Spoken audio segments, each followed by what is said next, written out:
ආයුබෝවන් දරුවනේ සියලු දෙනාටම සුබ දවසක් අද ප්‍රාර්ථනා කරනවා දරුවනේ අද සිංහල හාමුදුරුවෝ YouTube channel මගේ දුවල පුතාලට මම පැහැදිලි කරන්නට බලාපොරොත්තු වන්නේ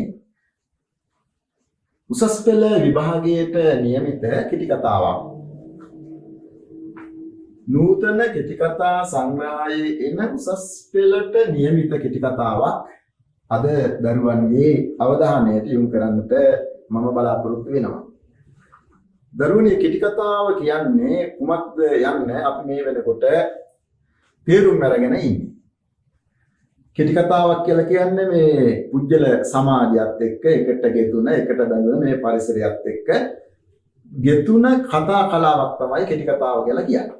දැන් කෙටි කතාවක සෑම චරිතයක්ම දරුවනේ මේ සමාජයේ ජීවත් වෙන අයගේ චරිත ලක්ෂණ තමයි දකින්න තියෙන්නේ. එතකොට කෙටි කතා කරුවා සමාජයේ ඉන්න අයගේ ඒ චරිත කල්පිත චරිත හැටියට යොදාගෙන ඒ චරිතවල ස්වභාවයන් මේ කෙටි කතාවක් තුළින් නිරූපණය කරනු ලබනවා.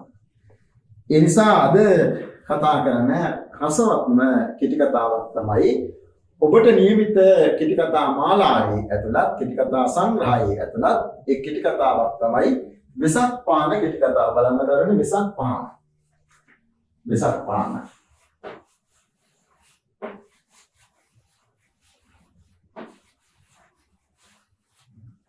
වෙසක් පාන.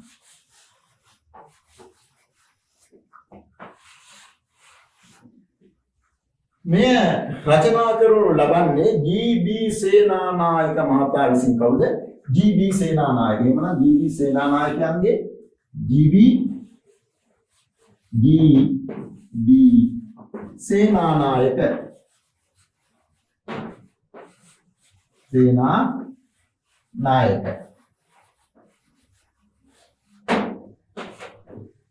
ජී.බී. සේනානායක ලේඛකයා කෙටි කතා කරුවා තමයි වෙසක් පහන කියන මේ කෙටි කතාව දරුවනේ රචනා කරනු ලබන්නේ.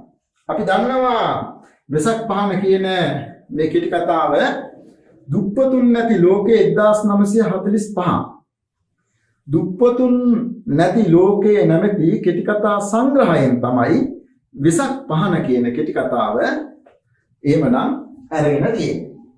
ඒ නිසා දරුවනේ මේ කෙටි කතා හරිම එක පැත්තකින් හරිම රසවත් දීපුතේ. කෙටි කතාව ගැන ගොඩාක් ගැඹුරින් කල්පනා කරන්න අවශ්‍ය කරන්නේ නැහැ. සරල සිදුවීමක් තියෙන සරල සිද්ධියක්. බොහොම පුංචි කෙටි සිදුවීමක් සිද්ධියක් තමයි තියෙන්නේ. හැබැයි මේ සිද්ධිය, ඒ සිදුවීම, ඒ අවස්ථාව කෙටි කතා කරුවා ලේඛකයෙක් වශයෙන් සාහිත්‍යකරුවෙක් වශයෙන් ඉතාමත්ම රසවත් නිරූපණය කරනවා. ඒ සඳහා ඔහුට භාෂාව ඉතා වැදගත් වෙනවා. දැන් භාෂාව කියලා කියන්නේ කෙටි කතා කරුවා ඒ ගොඩනගන දෘෂ්ටි කෝණයට අදාළව කියන්නට යන කතාව ඉතාමත්ම රසවත් පාඨක සහෘද හදවත් වලට දැනෙන ආකාරයෙන් කෙටි කතා කරුවා ඒ යම් රසිකත්වයක් එපා නොවි කියවීමේ රසය ඇති වෙන ආකාරයට කෙටි කතා කරුවන් භාෂාව භාවිතා කරනවා. ඒ නිසා කෙටි කතාවක එක් ලක්ෂණයක් තමයි ප්‍රධාන වශයෙන්ම දරුවනේ භාෂාව. වෙසක් පහන කෙටි කතාව තුළින් අපේක්ෂා කරන්නේ කුමක්ද? කෙටි කතා කරුවාගේ පරමාර්ථය කුමක්ද? කෙටි කතා කරුවාගේ දෘෂ්ටි කෝණය කුමක්ද? එහෙමනම් ඒ පිළිබඳව මේ කෙටි කතාව ඔස්සේ කෙටි කතා කරුවාද ස්වකීය භාෂාව තුළ භාවිතා කරන මෙවනම් සමහරක් විටක කෙටි කතාව අර්ථ නිරූපණය කිරීමට අවශ්‍ය කරන සංකේත භාවිතා කරන්නට පුළුවන්කම තියෙන කෙටි කතා කරුවාට. ඒ වගේම උපමා භාවිතා කරන්නට පුළුවන්කම තියෙනවා සුදුසු තැන්වලදී. ඒ වගේම සරල බස්වාද, කාව්‍යාත්මක බස්වාද මේ හැම දෙයක්ම කෙටි කතා කරුවා සතු වෙනවා. හැබැයි ඔහුගේ කතා කලාව බොහෝම කෙටියෙන් ඔහු ඉදිරිපත් කරන්නට ඕනේ. දරුවනේ දැන් බලන්න වෙසක් පහන කියන මේ කෙටි කතාව. වෙසක් පහන කියන කෙටි කතාවේ සංසිද්ධිය ගත්තන් පස්සේ බොහොම පුංචි සංසිද්ධියක් තියෙන්නේ. වෙසක් පොය ලැබෙනකොට ඒ වෙසක් පොය තුල විශේෂම අපි දකිනවා ඒ වෙසක් පොයට සූදානම් වෙන නිවසක්. ඒ නිවසේ පුංචි දරුවෝ ටික ඒක රාශී වෙලා වෙසක් කූඩුවක් නිර්මාණය කරනවා. එතකොට මේ වෙසක් කූඩුව නිර්මාණය කරන මේ නිවසේ මේ පුංචි නිවසක් අම්මයි තාත්තයි වැඩිමහලු අයියයි දෙවෙනි අයියයි නංගිට අයියලා දෙන්නෙක් ඉන්නවා වැඩිමහලු අයියා දෙවෙනි අයියා අනිත් එක්කෙනා කුඩාම කෙනා තමයි නංගිගේ වයස අවුරුදු 6යි. ඒ වගේම දෙවෙනි අයියාගේ වයස අවුරුදු 7යි. වැඩිමහලු අයියාගේ වයස 14යි. දැන් දරුවනේ බලන්න මේක සාමාන්‍යයෙන් අපි දන්නවා දැන් අපේ දරුවෝ වුණත් වෙසක් එක එනකොට වෙසක් කියන සිතුවිල්ලත් එක්කම ඔළුවට මගේ දරුවන් යන්නේ වෙසක් කූඩුවක් හදන්න ඕන කියලා. වෙසක් සැරසිලි කරන්න ඕන කියලා.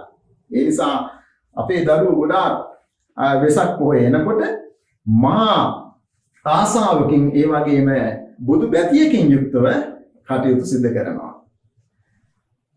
සෞන්දර්යාත්මක ආකල්ප රසක් මේ වෙසක් මාසයත් එක්ක දරුවනේ හිතට ගලාගෙන එනවා. ඉතින් ඒ නිසා මේ කෙටි කතාව තුලත් අපට දකින්න ලැබෙන්නේ එක්තරා නිවසක පුංචි දරුවෝ ටිකක් ඒක රාශී වෙලා ඒ අය වෙසක් කූඩුවක් නිර්මාණය කරන ආකාරය. එතකොට ජී.බී. සේනානායක නම් කෙටි කතා කරුවා විසින් වෙසක් පහන නැමැති කෙටි කතාවේ සංසිද්ධිය තමයි එසේනම් වෙසක් පොයට දැල්වීම සඳහා කුඩා දරුවන් පිරිසක් වෙසක් කූඩුවක් නිර්මාණය කිරීම එය කලාත්මකව රමණීයත්වයකින් යුක්තව සහෘද රසිකයින්ගේ පාඨකයින්ගේ මනදොල සතුටටපත් වෙන ආකාරයට කෙටි කතාව එක දිගට ගලාගෙන යන ආකාරයට කෙටි කතා සංසිද්ධීන් එක දිගට රස විඳින්නට හැකි ආකාරයට එහෙමනම් පෙළගස්වලා තිබෙනවා. ඒ නිසා ජී.බී. සේනානායක කෙටි කතා කරුවා විශේෂයෙන්ම මෙරට පහළ වුණ කෙටි කතා කරුවෙක් මෙන්ම ඒ වගේම නවකතා කරුවෙක් විචාරකයෙක් ඒ වගේම ප්‍රබුද්ධ ලේඛකයෙක් සාහිත්‍යදරයෙක් හැටියට සාහිත්‍ය තුළ කැපිපෙන කෙනෙක් තමයි ජී.බී. සේනානායක. ඔහුට පැවති හැකියාව විශේෂයෙන්ම විදේශීය කෙටි කතා යුරෝපීය කෙටි කතාවන් පවා කියවලා ඔහුට තිබුණා වූ අවබෝධය ඒ වගේම කෙටි කතාවක් තුළින් නිරූපණය කළ යුතු ඒ චරිත ලක්ෂණ ඔහු මැනවින්ම නිරූපණය කිරීමට සමත් වී තිබෙනවා. එසේනම් දරුවනේ මේ වෙසක් පහන කියන කෙටි කතාව අපි අර මේකේ සංසිද්ධිය ගත්තොත් මේ වගේ සංසිද්ධියක් තියෙන්නේ පුංචි දරුවන් ඉන්නවා පුංචි දරුවන් 3 දෙනෙක් ඉන්නවා. ඒ පුංචි දරුවෝ ටික තමයි මේ ඉන්නේ වැඩිමහලු දරුවා කියලා හිතන්න මේ ඉන්නේ වැඩිමහලු දරුවා මෙයා තමයි අයියා. මේ ඉන්නේ වැඩිමහලු දරුවා අයියා. මෙයා තමයි ප්‍රධාන වෙන්නේ වෙසක් කූඩුවක් හදමු කියලා.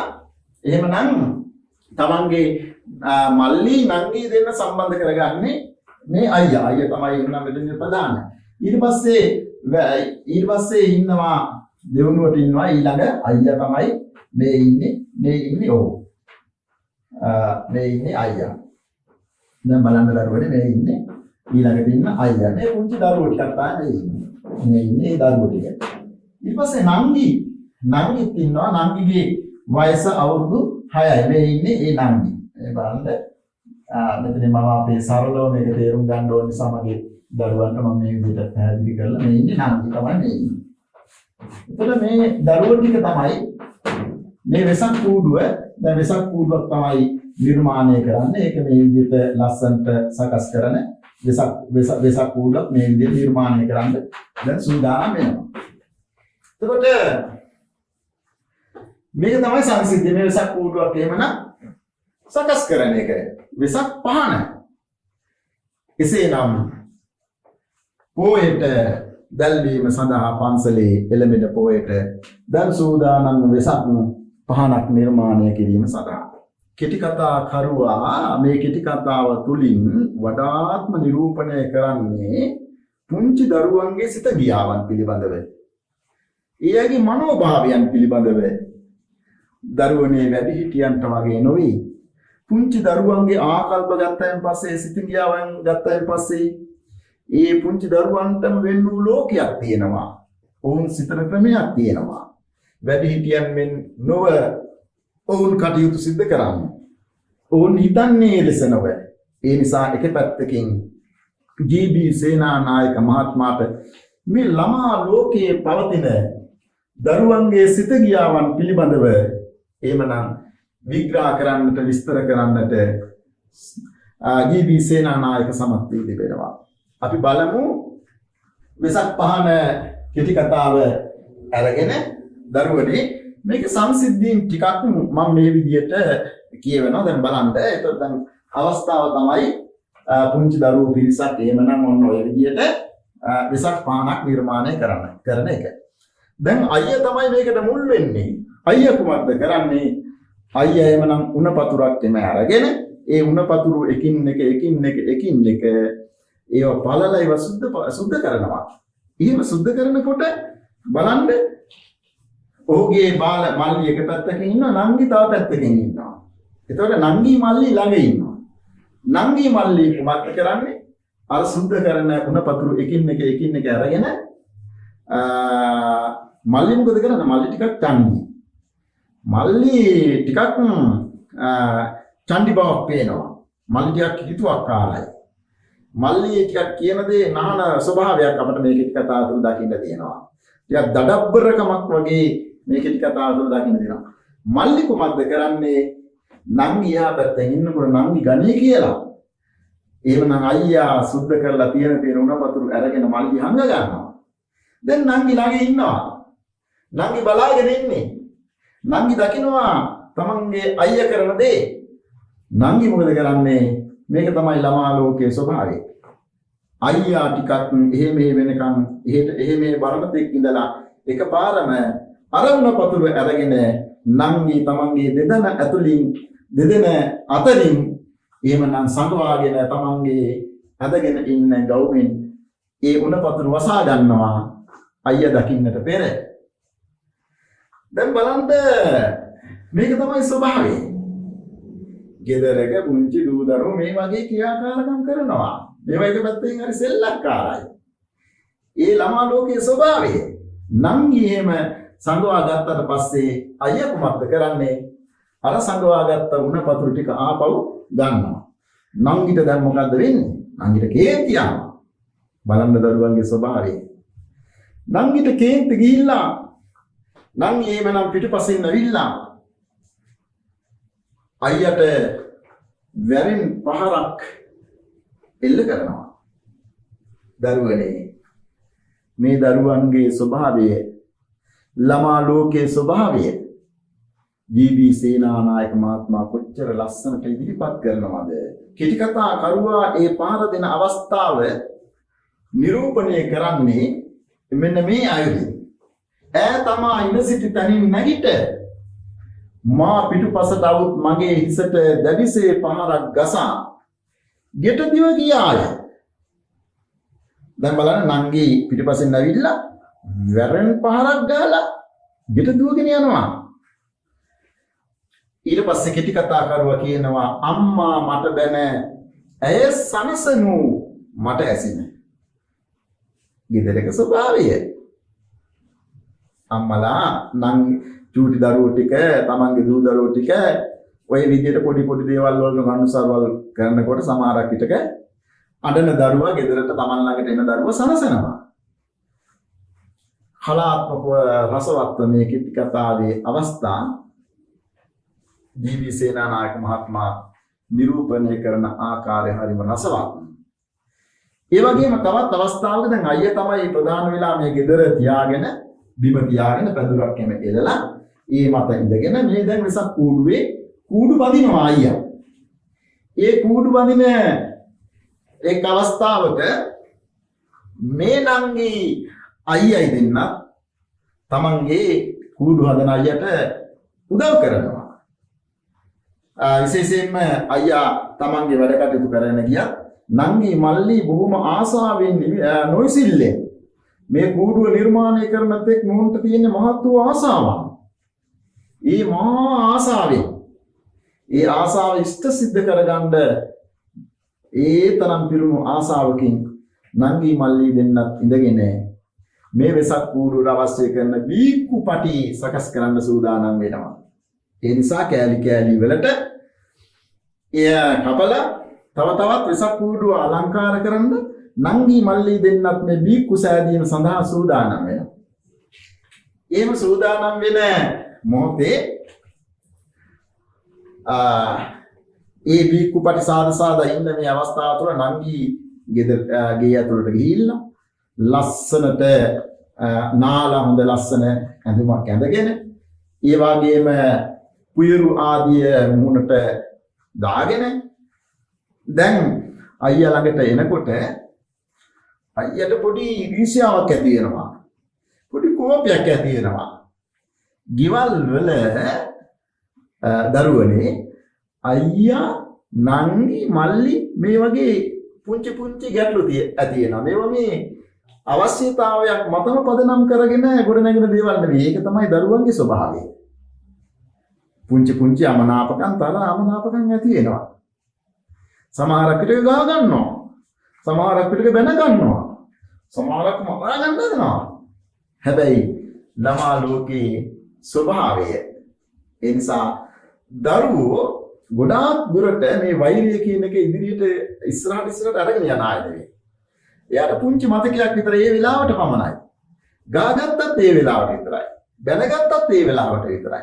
හැඬුවත් ඒ වෙලාවට විතරයි. පස්සේ ඔක්කොම හොඳයි. ඔක තමයි සහෝදර බැඳීම සහෝදර ප්‍රේමය කියලා කියන්නේ.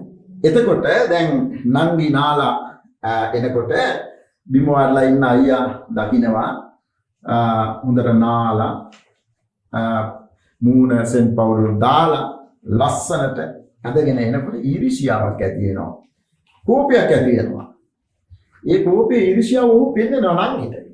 බලන්න කෙටි කතා කරුවා අවස්ථා නිරූපණය ලස්සනට ඉදිරිපත් කරන ආකාරය දරුවනේ බලන්න. දැන් අයියා කියනවා නංගි දිහා බලලා හරි ගඳයි. බලන්න කියන ආකාරය හරි ගඳයි. ඒකල කියනවා පියරු දැම්මට මූණේ ගඳ යන්නේ නැහැ. පියරු දැම්මට මූණේ ගඳ යන්නේ නැහැ. ආනවා නංගි. පියරු දැම්මට මූණේ ගඳ යනවද? හරි ගඳයි. පියරු දැම්මට මූණේ ගඳ යනවද? නංගිගේ කට දැන් එක පැත්තකට ඇඹරෙනවා.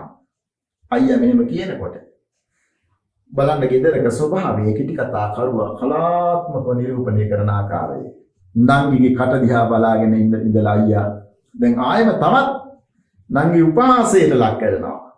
ඒ කොහොමද කිටි කතා කරුවා බලන්න මේ මනවින් නිරූපණය කරන ආකාරය. කටේ හැටි කිරියප්පුගේ හුඹ කට වගේ. කටේ හැටි කිරියප්පුගේ හුඹ කට වගේ. දරුවනේ පුංචි ළමයි මෙහෙමයි. මේ වගේ සිදුවීම් බොහොම සරල සංසිද්ධිය සිදුවීම් මේ වගේ සිදුවීම් දෙමව්පියෝ දැනුවත් හෝ නොදැනුවත් ළමා ලෝකේ ඉන්න පුංචි දරුවෝ අතින් ඒකාන්තයෙන් සිදු වෙනවා. ඒ නිසා මේ සාමාන්‍ය ස්වභාවයන් උවද ලේඛකයා ඒ අත්දැකීම් පාඨකයින්ට ගෙනහැර දක්වන්නේ පාඨක ජීවිතයේ ලැබුවා වූ අත්දැකීම්ද ඔවුන්ට මෙනෙහි වෙන ආකාරයට එය හරිම කලාත්මකයි. එය හරිම රසවත්. දැන් මේ විදිහට කියනකොට දැන් නංගිගේ ස්වභාවය බලන්න කිටි කතා කරනවා ආපහු නිරූපණය කරනවා. ඈ තමා හිඳගත් තැනින් පැමිණ මට පහරක් ගැසුවාය. දැන් බලන්න කියන ආකාරය ඈ තමා හිඳගත් තැනින් පැමිණ මට පහරක් ගැසුවාය. යා ඉඳගෙන ඉන්න තැනින් නැගිටලා ඇවිල්ලා මට පහරක් ගැසුවා කියලා දැන් ආපහු මේ අයියා කියනවා මේ කෙටි කතාවේ කතකයා බවට පත් වෙන්නේ අයියා. ඒ නිසා නැගිනියට වඩා අවුරුද්දකින් වැඩිමල් අයියා තමයි මේ කෙටි කතාවේ කතකයා බවට පත් වෙන්නේ. දැන් අර විදියට ගැසුවට පස්සේ දැන් බලන්න කෙටි කතාව ලස්සන්ට රසවත්ව ගලාගෙන යන ආකාරයට ජී.බී. සේනානායක පෙළ ගස්වන ආකාරය. මමද ඇයට පහරක් ගැසුවෙමි. නංගි ගැවුවට පස්සේ බලන්න ඒක ලස්සන්ට රචනා කරන ආකාරය මමද ඇයට පහලක් ගැසුවෙමි. ඈ මගේ දෙවුරේ එල්ලී මගේ මූණ පවුරු ගන්නට ඌයෙන්. දැන් බලන්න ඈ මගේ දෙවුරේ එල්ලී මගේ මූණ පවුරු ගන්නට ඌයෙන් අපි දෙදෙනා බිම පෙරලෙමින් පොර අල්ලන්නට ඌව. දෙදෙනාම දැන් එහෙමනම් දැන් මේ පොර වැටෙන ආකාරය මූණ පවුරු ගන්නවා නම් දෙදෙනාම පොර වැටෙනවා. ඒ වගේම බිම පෙරලෙනවා. එහෙමනම් මේ වගේ අවස්ථාවන් කෙටි කතාව තුළ ඇතුළත් වීම තුළ විශේෂයෙන්ම කෙටි කතා කරුවාට මහතු රසිකත්වයක් ගෙන හැර දෙනු ලබනවා. දැන් මේ නංගි මල්ලි දෙන්නා කොච්චර මේ විදියට එකට එක ගැටෙමින් ඒ වගේම තව වෙලාවක බොහොම සන්තෝෂයෙන් බොහොම සතුටින් දැන් බලන්න මේ ගෙදරක තියෙන මේක තමයි සුන්දරත්වය කියලා කියන්නේ. මේක තමයි ලස්සන. මේක තමයි සහෝදර බැඳීම ප්‍රේමය. මේ සහෝදර ප්‍රේමය මේ බැඳීම කවදාකවත්ම වෛරයක් බවට පත් වෙන්නේ නැහැ. මේ කෙලිලොල් විය එසේනම් කෙටි කතා කරුවා එය මනවින්ම නිරූපණය කරනු ලබනවා. ඒ වගේම තමයි දැන් රැට අම්මා කරන කටයුත්තක් තියෙනවා. අම්මලා එදා දරුවෝ විශේෂයෙන්ම Taman ළඟට අරගෙන දූ දරුවෝ ටික ඔක්කොම එකට තමයි ඉදි කෙරෙන්නේ. එක දරුවෙක් එක කාමරයක, තව දරුවෙක් තව කාමරයක. එහෙම දැම්මේ නෑ අම්මලා. අයියලා, නංගිලා, මල්ලිලා ටික ඔක්කොම එකම ඇඳක තමයි එදා නිදි කෙරෙන්නේ. එතකොට මේ නංගි අයියයි දෙන්න නිදාගන්නෙත් එක ඇඳේ. අම්මා තමයි ප්‍රධාන වෙලා එහෙමනම් මේ දෙදෙනා නිදි කරන්නේ. හැබැයි නින්දට යන ඇඳට යන මේ දෙදෙනාගේ සිතේ තියෙන්නේ වෙසක් කූඩුව නිර්මාණය කිරීමේ සහ ඒ දැකීමේ මහා ආසාවක්. පුදුමාකාර ආසාවක්. ඒ දකින්නට ඉගිලී යන තරම් මහා ආසාවක් දරුවන්ගේ හිතවල තියෙන පුංචි ළමයි එහෙමයි. ඒ නිසා දැන් කොච්චර තරහ වෙලා මනාප වෙලා හිටියට රෑ නින්දට ගියායින් පස්සේ නංගිට මතක් වෙන්නේ අයියා නිර්මාණය කරන කූඩුව. දැන් නංගි අහනවා මේ විදියට. හැබැයි මේ අහන්නේ මුල්ලට වී පැයක් පමණ අඬමින් සිටි නංගි සෙමින් මාළඟට විත්. දැන් අඬා හිටපු නංගි දැන් අයියා ළඟට ඇවිල්ලා මේ දිලානවා. අයියේ කූඩුව බලන්න යමුයි. අයියේ කූඩුව බලන්න යමුයි. බලන්න කියන ආකාරයෙන් අපේ කූඩුව තරම් ලස්සන කූඩුවක් වෙන කොහේවත් නැතුව ඇති නේද අයියේ? අපේ කූඩුව තරම් ලස්සන කූඩුවක් වෙන කොහේවත් නැතුව ඇති නේද අයියේ? හරිම සංවේදී එක පැත්තකින් සානුකම්පිත බව පුංචි දරුවන්ට යොමු වෙන ආකාරයට එවනම් කෙටි කතාවේ චරිත සෞන්ද පාඨක හදවත සමීප කරලා දෙනවා. අයියා දෙන පිළිතුර ඔව් නංගි අපේ කූඩුව තරම් ලස්සන කූඩුවක් වෙන්නේ නැහැ. බලන්න කියන ආකාරයේ සංවාදශීලී අයුරින් ඒ වගේම දරුවන්ගේ සිතගියාවන් මනමින් නිරූපණය වෙන ආකාරයට කෙටි කතා කරුවා නිරූපණය කරන ආකාරය මේ කෙටි කතාව තුළ අපට දක්නට ලැබෙනවා. ඒ වගේම තමයි දැන් මේ වෙසක් කූඩුව දැන් මේ සීන ලෝකයක මේ පුංචි දරුවෝ දෙන්නා සීන ලෝකයක මේ වෙසක් කූඩුව දැන් ඈට දකින්නත් නැහැ. ඒ අය දැන් මේ හදලා ඇති නිර්මාණය කළා ඇති අපේ එක තරම් ලස්සන වෙසක් කූඩුවක් නැහැ කියලා කොච්චර ආසාවන් රසක් ප්‍රතිපදගෙනද මේ ඉන්නේ. හැබැයි මේ අතරේ අයියා වැඩිමාළු අයියා වෙසක් කූඩුව තනියම දින රාත්‍රී දෙකක් ගත කරමින් දෙදිනක් පුරාවට මහා කැපකිරීමක් සිදු කරලා වෙසක් කූඩුව නිර්මාණය කරනවා. වෙසක් කූඩුව නිර්මාණය කරලා පසුගිය වෙසක් කූඩුව නිර්මාණය කරලා ඒ දැන් රැගෙන එනවා කිරා සමග. එහෙමනම් මේ කරුවා තමයි කිරා සමග එනවා පාරට වෙසක් කූඩුවත් අරගෙන. මේ වෙසක් කූඩු අතිරේක පරිවාර කූඩු මේ ඔක්කොම ගෙනල්ලා දැන් වෙසක් කූඩුව එල්ලන්නට සූදානම් වෙන්නේ. එහෙම වෙසක් කූඩුවේ එල්ලලා පසුදින වෙසක් පොයේ දවසේ මේ වෙසක් කූඩුව දල්වන්නටයි දැන් දරුවන් බලාගෙන ඉන්නේ.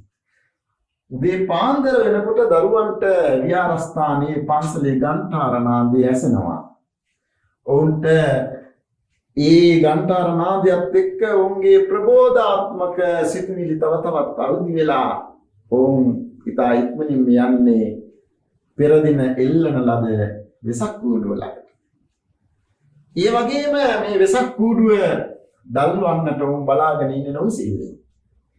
සන්ධ්‍යාව එනකන් රාමෝ වෙනකන් නොවිසිල්ලෙන් බලාගෙන ඉඳලා ඔවුන් මහත් වූ ආසාවෙන් මේ වෙනකොට ආගමික හැඟීම් පරිසරයක්ම නිර්මාණය වෙලා විහාරස්ථානයට යන එන අය ඒ වගේම විහාරස්ථානයේ ඝන්ටා නාදයේ මේ හැම දෙයක්ම ඇහෙන්නට පටන් ගත්තා.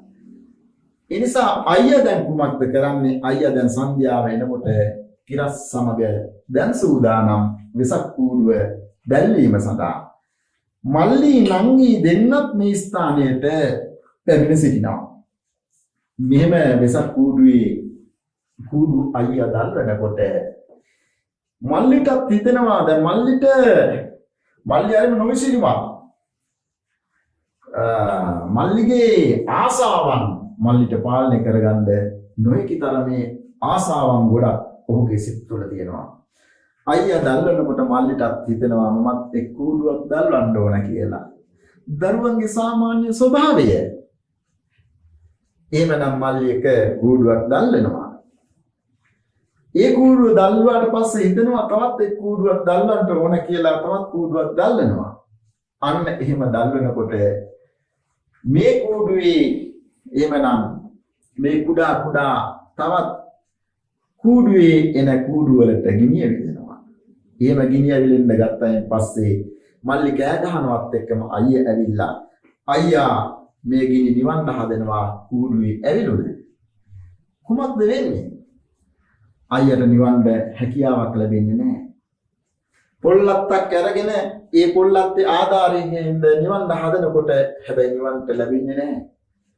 අයියාගේ අතට එහෙමනම් අර පරිවාර ගිනි ඇවිලුණු කූඩු නිවන්නට හදන වෙලාවේ අයියාගේ අතටත් එහෙමනම් ගිනි ඇවිලෙනවා. අයියා ඇද සිටි අතේ මේස් බැනීමට ගිනි ඇවිලලා අයියාගේ අත ගිනි ගන්නවා. නංගි මල්ලි මා හඳින් කෑ ගහනවා හඬනවා. ගේ ඇතුලේ ඉන්න අම්මයි තාත්තයි දැන් එළියට එනවා. එළියට ඇවිල්ලා බලනකොට අත ගිනි ගන්නවා. මේස් බැනියම ඉල්ලා දාලා තාත්තා ඒ වෙලාවෙම එහෙමනම් අයියව අරගෙන යනවා බක්කි කරත්තෙන් අයියට බෙහෙත් කරන්න වෙද මහත්මයා හොයාගෙන. අපොතකරිගේ නිවසට අයියා බක්කි කරත්තෙන් කිරත් එක්ක එහෙමනම් අරගෙන යන ආකාරය දකින්න තියෙනවා. දැන් මෙන්න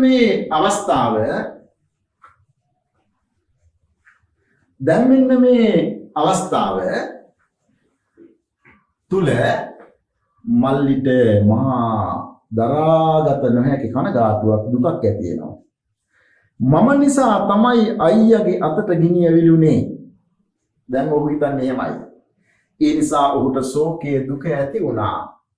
තවත් පැත්තකින් බිය ඇති වුණා. මම නිසා තමයි අයියට මේ විපත සිද්ධ වුනේ කියලා. මම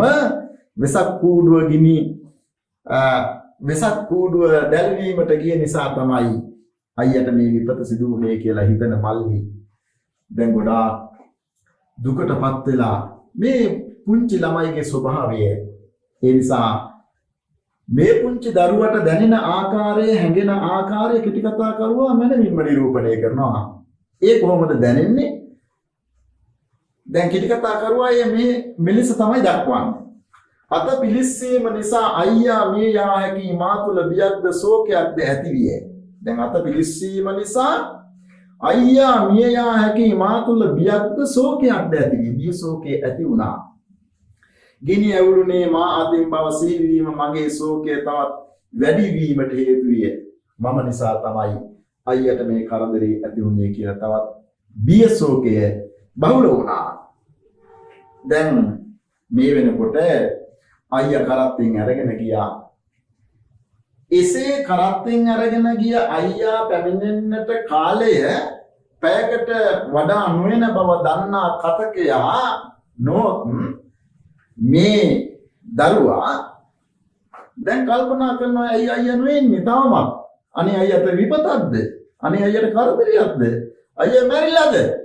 බලන්න සාමාන්‍ය දරුවන්ගේ ස්වභාවය කෙටි කතා කරුවා නිරූපණය කරන ආකාරය. ඒ අවස්ථාව කෙටි කතා කරුවා මෙසේ නිරූපණය කරනවා. කරත්තය පමා වන්නේ අයියා දුස්තර ගෙදරදී මලහෙයිනයි මට සිතිනි. දැන් බලන්න කරත්තය පමා වන්නේ අයියා දුස්තර ගෙදරදී මලහෙයිනයි මට සිතේ. දැන් පුංචි දරුවට හිතන සිතුවිලි. කෙටි කතා කරුවා මනවින්ම නිරූපණය කරනවා පුංචි දරුවන්ගේ මේ සිතගියාවන්. ඒ නිසා දරුවන් හිතන ආකාරය හරිම අපූර්වයි. එය වචන වලින් විග්‍රහ කරන්නට පුළුවන් කමක් නැත්තේ නෑ.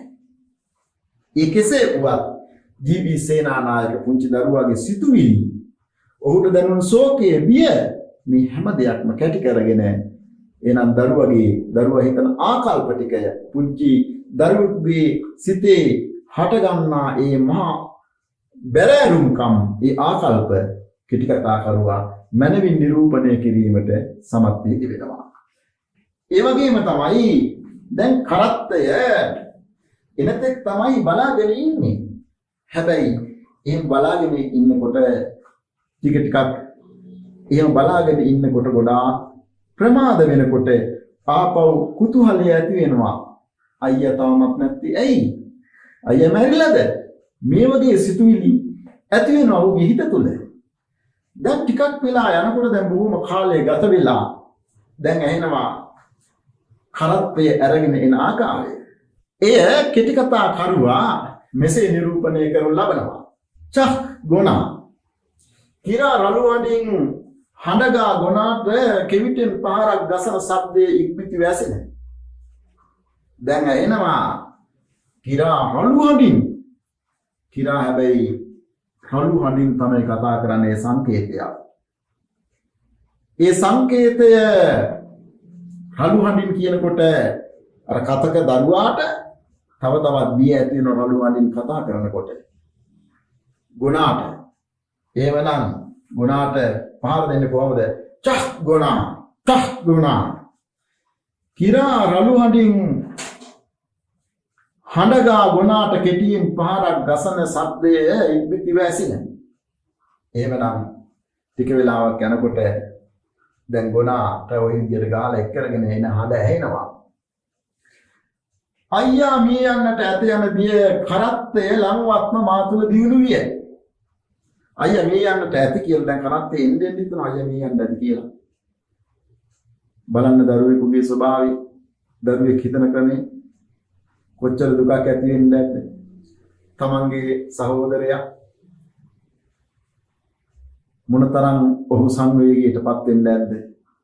එතකොට අයියාගේ මලකඳ කරත්තේගෙන එනු ලැබෙති මට සිතිනි. අයියාගේ මලකඳ කරත්තෙන් ගෙන එනු ඇතයි මට සිතිනි. දැන් බලන්න යට හිතන ආකාරය අයියාගේ මරණය තමයි මේ කරත්තේ දැන් අරගෙන ඉන්නේ කියලා. එතකොට මෙකි අවස්ථා එහෙමනම් මේ කෙටි කතාවේ ඉතාමත්ම රසවත් අවස්ථා බවට පත් වී තිබෙනවා. අයියා මිය යා හැකි යන බිය මට සිතින් පහ කොට ගත නොහැකි විය. බලන්න අයියා මිය යා හැකි යන බිය මට සිතින් පහ කොට ගත නොහැකි විය. දරුවට හිතින්නෙම අයියා මිය යන්නම ඇති කියලා. දැන් අයියා අරගෙන නිවසට ආවා. අයියාගේ අතේ යට කොටස සම්පූර්ණයෙන්ම පුළුන් යොදලා සුදු රෙදිපටකින් වහලා තමයි අයියාගේ අත දැන් තියෙන්නේ. අයියා ඒත් එක්කම වඩාගෙන ගිය ඇතුළට අරගෙන යනවා. අම්මා අයියා ළඟ වාඩි වෙලා ඉන්නවා. අයියාගේ උතලා තියෙන අත අම්මගේ ඇකේ අරගෙන තියා ගන්නවා. මේ වෙලාවේ මල්ලි එළියේ ඉඳගෙන කල්පනා කරනවා ටිකක් වෙලා ඉඳලා තමයි මල්ලි බිය ශෝකයේ ඇති නිසා හිමින් ශෝකයෙන් එනවා අම්මා ළඟට. එනකොට අම්මා අයියාගේ අර පිළිච්චුන අත අරගෙන අම්මගේ ඇකේ තියාගෙන ඉන්නවා. මල්ලි ඒ වෙලාවේ අම්මා ළඟින් බිමින් වාඩි වෙලා අම්මගේ ඇකේ මූණ තියාගෙන ඉන්නකොට අත පිළිච්චුණු අයියා අම්මගේ ඇකයෙන් අත අරගෙන මල්ලිගේ හිස මත තබමින් හිස පිරිමදිමින් කියනවා මල්ලි කූඩුව පිස්සුනාට අනන්න එපා. අපි එන අවුරුද්දේ ඔයිටත් ලොකු කූඩුවක් හදමු. බලන්න කියන ආකාරයේ මල්ලි හදන්න එපා. අපි එන අවුරුද්දේ ඔයිටත් වඩා ලොකු කූඩුවක් හදමු. කෙටි කතා කරුවා සහෝදර ප්‍රේමය ඒ වගේම බැඳීම එකමුතුකම සෙනෙහස මනවින්ම කෙටි කතාව තුලින් නිරූපණය කරනු ලබනවා. ඒ නිසා මේ සහෝදර ප්‍රේමය කිසිම මොහොතක මොන දේ සිදු වුණත් ඒ ප්‍රේමය කියන එක ඈත් වෙන්නේ නැහැ. ඒ ප්‍රේමය මහා අපූර්ව බැඳීමක්. විතක තරහ වෙනවා විතක යාද වෙනවා. ළමා ලෝකයේ පමණක් නෙවෙයි සැබෑ ලෝකයේ තරණින් වැඩිහිටියන් තුල උවද අපි දකිනවා. නයි වෛරයෙන් හිටියත් ක්‍රෝධයෙන් දේශයෙන් ගැටි හිටියත් අවසාන මොහොත තුල හරි මේ සහෝදර ප්‍රේමය කියන එක එකතු වෙනවා. ළමා ලෝකයේ තුලින්ම එය අපට දක්නට ලැබෙනවා. එතකොට මේ කෙටි කතාව දැන් අපි කෙටි කතා කරුව ගැන මේ කෙටි කතාව තුළ තවත් යමක් කතා කරන්නට ඕන. මේ කෙටි කතාව ඉතාමත්ම රසවත් කෙටි කතාව. මේ කෙටි කතාවේ ගොඩාක් භාෂා ලක්ෂණ දකින්න තියෙනවා.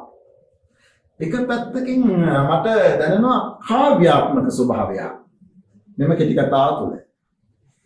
ඒ කාව්‍යාත්මක ස්වභාවය බලන්න මේක දිගට රසවත්ව කියවාගෙන යා හැකි අයුරින් කෙටි කතා කරුවා සිද්ධි නිරූපණය අවස්ථා නිරූපණය රසවත්ව සිදු කොට ඇති ආකාරය මේ කෙටි කතාව තුළ දක්වන්න ලැබෙනවා. මේ බඳු එක් අවස්ථාවක් අත පිලිස්සීම නිසා අයියා මේ යා හැකි මා තුළ බියක්ද ශෝකයක්ද ඇතිවිය.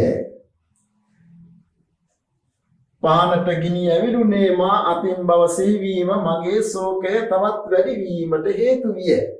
බලන්න කෙටි කතා කරුවා ගලපන ආකාරය රසවත්. තවත් එක් අවස්ථාවක භාෂාවේ තියෙන අපූර්වත්වය. ජී.බී. සේනානායකයන්ගේ අවස්ථා නිරූපණය ලස්සනට නිරූපණය කරන ආකාරය බලන්න. දිලිසන සර්ව පිත්තල කැබලි වලින්ද සුලං මැද සරසර යන හඬ නගමින් ඕනෝන් වැළඳ ගන්නා සුදු කඩදාසි පටි වලින්ද යුත් විශාල පහන පැටවුන් විසින් වට කරන ලද විශාල සුදු පක්ෂි දේනුවක් වැන්නයි මට සිතින. විශාල සුදු පක්ෂි දේනුවක් වැන්නයි මට සිතින. බලන්න මේ කියන ලස්සන ආකාරයේ උපමා සහිතව යොදන භාෂා රටාව ගලාගෙන යන භාෂාවේ ඇති රමණීයත්වය සුන්දරත්වය සෞරුද්දයන්ට පාඨකයින්ට මනවින් හදවතටම දැනෙනවා. දිලිසෙන සර්ව පිත්තල කැබලි වලින්ද. එතකොට මේ වෙසක් කූඩුව හදනකොට ඒ භාවිතා කළ සර්ව පිත්තල කැබලි දිලිසෙන සර්ව පිත්තල කැබලි වලින්ද සුලං වැද සරසර හඬ නගන සුලං වැද සරසර හඬ නගමින් බලන්න භාෂාව යොදා ගන්නා ආකාරය. ඕනෝන් වැළඳ ගන්නා සුදු කඩදාසි පටි වලින්ද යුත් විශාල පාන පැටවුන් විසින් වට කරන ලද විශාල සුදු පක්ෂි දේනුවක් වැන්නයි මට සිතිනේ. එතකොට කෙටි කතා කරුවා කොතරම් ලස්සන බස්වහරක් උපයුක්ත කරගෙන තියෙනවා. එය හරිම කලාත්මකයි. ඒ බස්වහර හරිම කලාත්මක බස්වාරක් අවස්ථාවට උචිත ඒ වගේම සිද්ධි නිරූපණය මනවින් සෞර්ධ පාඨක මනසට දැනෙන අයුරින් නිරූපණය කොට ඇති ආකාරය අති ප්‍රශස්තනීයයි. හදන ලද කූඩුව මොනතරම් ලස්සනයිද? අයියා එය කෙතරම් ලස්සනට නිර්මාණය කරලා තියෙනවද? අයියාගේ තියෙන හැකියාව, දක්ෂතාවයේ කලාකාමීත්වයේ සෞන්දර්යාත්මක බව මේ හැම දෙයක්ම යොදා ගන්නා කෙටි කතා කරුවා අර උපමාව තුලින්, රසවත් උපමාව තුලින් සෞන්ද පාඨකයින්ට දැනුවත් කරනවා. විශාල සුදු පක්ෂි දේනුවක් වැන්නයි. එනම් සුදු පක්ෂි සමූහයක් දේනුවක් වැන්නයි කියලා කියනකොට ඒ මොනතරම් සුන්දරව, ඒ මොනතරම් ලස්සනට, ඒ මොනතරම් සෞන්දර්යාත්මකව, ඒ මොනතරම් ලගන්නාසුළු අයුරින් ඔහු මෙම නිර්මාණය කර තිබෙන්නේද යන්න සෞන්ද පාඨකයින්ට, විශේෂයෙන්ම කෙටි කතා රසිකයින්ට ඒ වැටහෙනවා. බොහෝ ආසාවන්, ආකල්ප රසක් දරාගෙන තමයි මේ වෙසක් කූඩුව නිර්මාණය කරන්නේ. ඒ වගේම තමයි සංකේත භාවිතය බලන්න. ගෙජ්ජි සෙලවෙන හිස සලනු මට ඇසින. ගෙජ්ජි සෙලවෙන හිස සලනු මට ඇසින. අර දැන් මල්ලි ඉන්නවානේ අයියා අරගෙන එනකන්, එතකොට ගෙජ්ජි සෙලවෙන හඬ ඇහෙනවා කියලා කියන්නේ ඒක එක පැත්තකින් සංකේතයක්. ඒ සංකේතයෙන් නිරූපණය කරනවා. එහෙමනම් යම්කිසි ආකාරයක ඔහුගේ හදවතේ ඇති චංචල බව, ඔහුට නිශ්චිත අරමුණක්, නිගමනයක් නැහැ. අනපේක්ෂිතයි තාමත් හදවත ඇතුළ. එය කෙටි කතා කරුවා මනමින් නිරූපණය කරනු ලබනවා. ඒ වගේම තවත් අවස්ථාවක් තියෙනවා. බල්ලෙක් පණිට්ටුවක් කිසිවකක හැපී පෙරළුණේය. දැන් මේ වගේ સિદ્ધාන්ත ගත්තයින් පස්සේ මේක ගම්බද පරිසරයේ පදනම් කරගෙන රචිත කෙටි කතාවක්. ඒ නිසා අසුබ සිදුවීම් කියන දේවල් ඒ තුලින් සංකේතාත්මකව නිරූපණය කරන අසුබ තාමත් සුබ නැහැ, අසුබයි කියන එක. ඒ නිසා මල්ලිගේ අපේක්ෂාවන් තාමත් පත් වෙලා නැහැ සුබ ප්‍රාර්ථනාවන් බවට. තාමත් ඔහු අනපේක්ෂිතව ඉන්නවා කියන මේ සංකේත බලන්න කෙටි කතා කරුවා මනවින් නිරූපණය කරන ආකාරයේ බල්ලෙක් බුරාගෙන දිව්වේය. ඒ නිසා එදා සමාජයේ බල්ලෙක් උඩු බුරලා හඬලනකොට ඒ තුලින් දුම්නස් සහගත තත්ත්වයක් තමයි නිරූපණය කළේ. ඒ නිසා තවමත් මල්ලිට ඇත්තේ හදවත තුළ දුම්නස් සහගත ස්වභාවයකි. බලන්න සංකේත භාවිතා කරමින් මනවින් නිරූපණය කරන ආකාරය. ඒ වගේ අවසානයේ මේ වෙසක් කූඩුව ගිනි අරගෙන ඒකේ උණ බට පිලිච්චුණු උණ බට කළු වී ගොස් තිබෙන ආකාරය හරියට සතුටුගේ කටු පෑදිලා තියෙන අයුරක් දකිනවා. කෙටි කතා කරුවා එය මෙසේ නිරූපණය කරනවා. කූඩුවේ කළු උණ කැබලි විශාල සතෙකුගේ ඇටසැකිල්ලක් මෙන් මහා මාර්ගයේ තිබෙන සැටි මගේ සිතට නැගින. දැන් බලන්න මල්ලිට හිතන ආකාරය. විශාල සතෙකුගේ ඇටසැකිල්ලක් වගේ පිළිච්චි ගිය. එහෙමනම් මේ කූඩුවේ ඉතිරි වී තිබෙන දී කැබලි. කෙටි කතා කරුවා අවස්ථාවට උචිතම සංකල්පනා ගොඩනගලා තියෙනවා. ඒ නිසා යොදාගත් උපමා තුලින්ද, සංකේත තුලින්ද, භාෂාව තුලින්ද, නිරූපණ තුලින්ද ඉතාම සාර්ථකව මෙම කෙටි කතාව නිරූපණය කොට ඇති ආකාරය මතු පිටින් පේන මේ කෙටි කතාවේ තවත් ආගමික දර්ශනයක් අපට දකින්න තියෙනවා.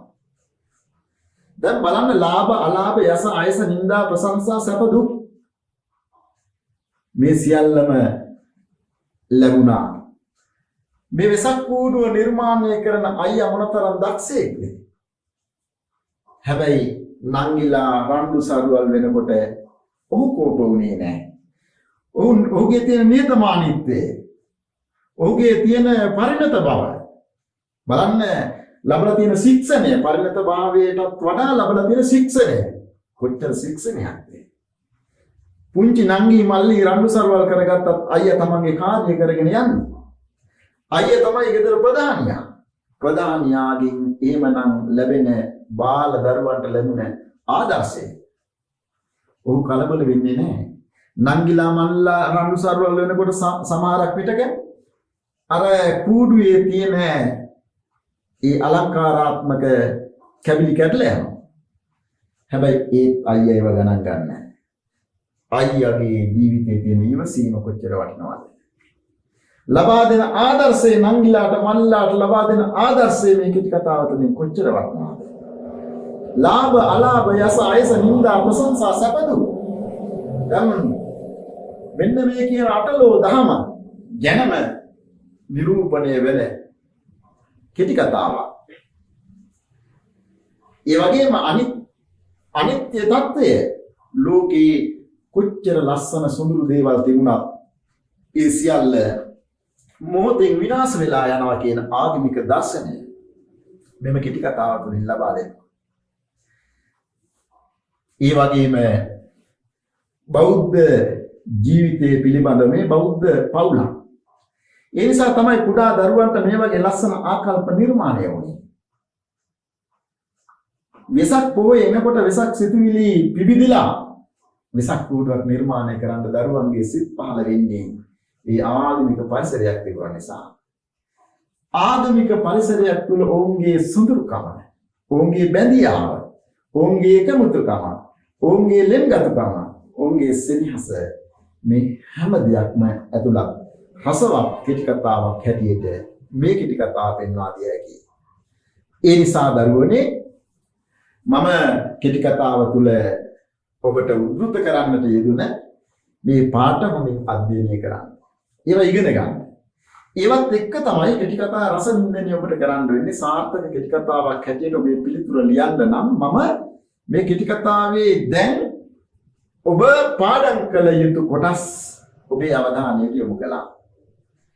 ඒ නිසා දරුවනේ සිංහල හාමුදුරුවෝ YouTube channel අද වෙසක් පහන කිටි කතාව ජී.බී. සේනානායකයන්ගේ මෙලෙස නිමා කරමින් විශේෂයෙන්ම දරුවන් සියලු දෙනාටම මෙම පාඩම් අධ්‍යයනය කරමින් ඉගෙන ගනිමින් තව තවත් තමන්ගේ විෂය ධර්ම වර්ධනය කරගෙන විශ්වවිද්‍යාලවලට යන්න අවශ්‍ය කරන ධෛර්ය ශක්තිය මගේ දරුවන් සියලු දෙනාටම අද මම ප්‍රාර්ථනා කරනු ලබනවා. ඒ වගේම මේ පාඩම් ෂෙයා කරලා, සබ්ස්ක්‍රයිබ් කරලා, ඒ වගේම තවත් පිරිසක් අතරට අරගෙන යන මගේ ආදරණීය දූ දරුවන්, ඒ වගේම හිතවතුන්, ඒ වගේම ගුරු භවතුන් හැම දෙනාටම අද දවසෙත් මම පින් දෙමි. එසේනම් සිංහල හාමුදුරුවෝ YouTube channel සමගන්නවා සියලු දෙනාටම පෙරවන් සරණයි.